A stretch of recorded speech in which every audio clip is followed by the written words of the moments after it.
लीजिए, अपनी निष्पक्षता की प्रदर्शन करने वाले चुनाव आयोग को तगड़ा झटका लगा है, जो नोटिस के जरिए विपक्षी पार्टी के नेता खासकर राहुल गांधी की जुबान बंद करने की कोशिश की जा रही थी। याद करिए, 300 सांसद चुनाव आयोग पहुंच रहे थे, उनको हिरासत में लिया था। राहुल गांधी को हिरासत में लेना चुनाव आयोग को भारी पड़ा है।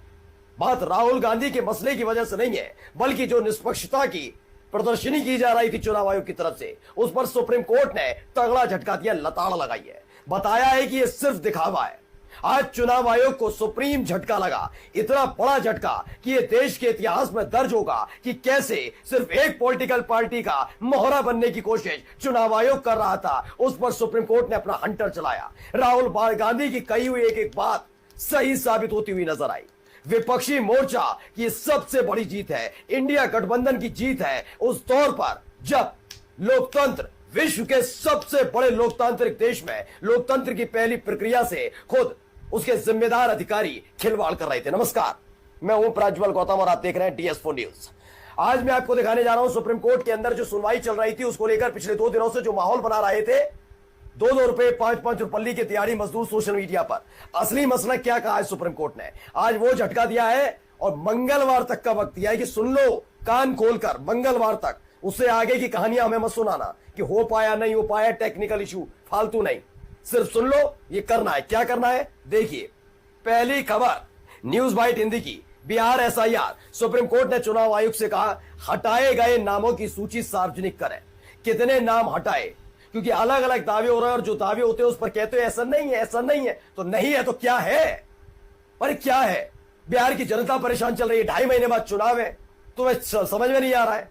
पिछली बार तुम्हें झटका नहीं दिया। अस्सलाम वालेकुम वरहमतुल्लाहि वबरकातुहू। अज़ीज़ान मिल्लत इस्लामी, आप तमाम उम्मती को मुफस्सल की तरफ से सलाम अर्ज़ है। घर में बैठी पर्दा नशीन इज़्ज़तदार माँ और बहन को मुफस्सल की तरफ से सलाम अर्ज़ है। बहरहाल केफ अल्लाह से उम्मीद है आप लोग खैरियत से होंगे, अल्लाह की हिफाजत में होंगे।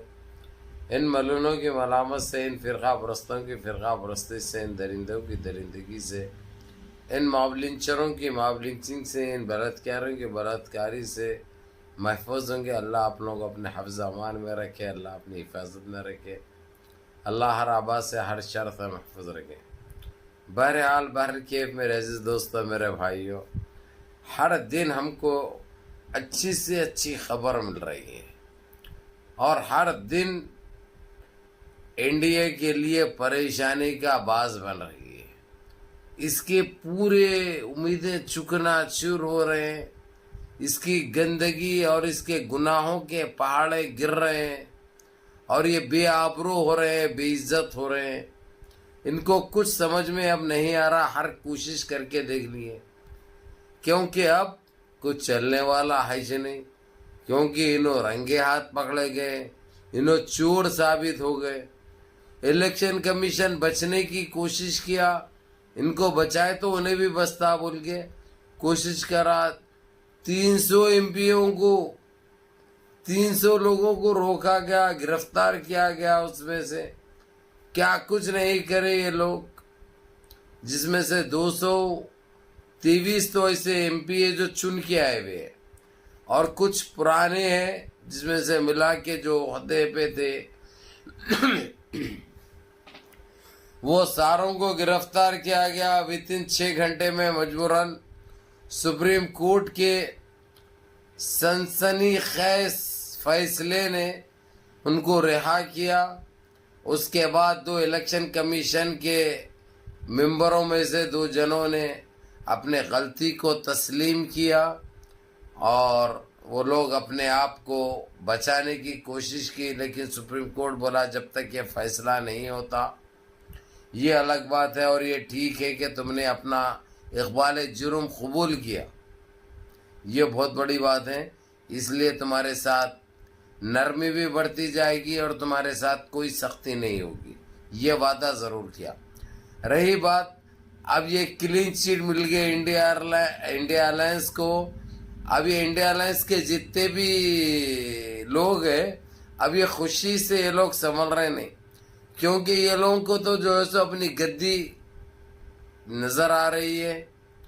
कौन तख्त नशीन बनेगा, कुर्सी नशीन बनेगा, وہ تو آنے والا وقت دکھائے گا. ہم کو تو معلوم ہے کہ راہل گاندھی ان سب میں مضبوط دعوے دار ہے. اب لیکن جس طریقے سے سپریم کورٹ نے جو ان کو دھتکارا بھی ہے اور ان کو وارننگ دے دی ہے کہ ان کو کچھ گھنٹوں کا ٹائم ہے ابھی، وہ گھنٹوں میں ثابت کرنا ہے، نہیں تو جو ہے سو ان کی ٹائم فش ہونے والی ہے. لگ گیا ان کو گھب بول گئے. اب نہ ان کو کوئی بچا سکتا نہ انہوں بچ سکتے. اس لیے کہتے ہوئے آتے ہیں ہر چیز کا ایک وقت رہتا ہے. جب اللہ سبحانہ تعالیٰ کسی کو موقع دیتا ہے، اگرچہ وہ جھک کے سب کو لے کے چلے اور کر لے، تو نام بھی رہتا ہے، عزت بھی رہتی ہے اور وقت بھی رہتا ہے.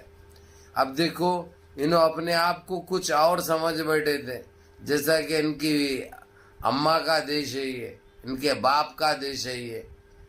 یہ دیش واسیوں کا دیش ہے. ہمارے بغیر انہوں نہیں ہے، ان کے بغیر ہم ہیں، لیکن ہمارے بغیر انہوں نہیں ہے. یہ ان کو معلوم ہونا بہت ضروری تھا. آج ان کی اوقات صحیح معنوں میں دکھ بھی رہی ہے، جان بھی رہی ہے. بہرحال آپ لوگ اس خوشی کے لمحے کو مس مت کرو. جتنا ہو سکتا اپنے دوست احباب تک بھی بھیجو، اور آپ لوگ ایک گروپ تشکیل دو، گروپ بناؤ. گروپ میں جب اچھے چیزیں آتے ہیں تو وہ گروپ کے اندر ڈالا کرو اور سارے انجوائے کرو اور اللہ سے گڑ گڑا کے دعا کرو، کیونکہ وہ کریم ہے، وہ رحیم ہے، وہ باسط ہے، وہ راشد ہے، وہ جبار ہے، وہ غفار ہے، وہ ستار ہے.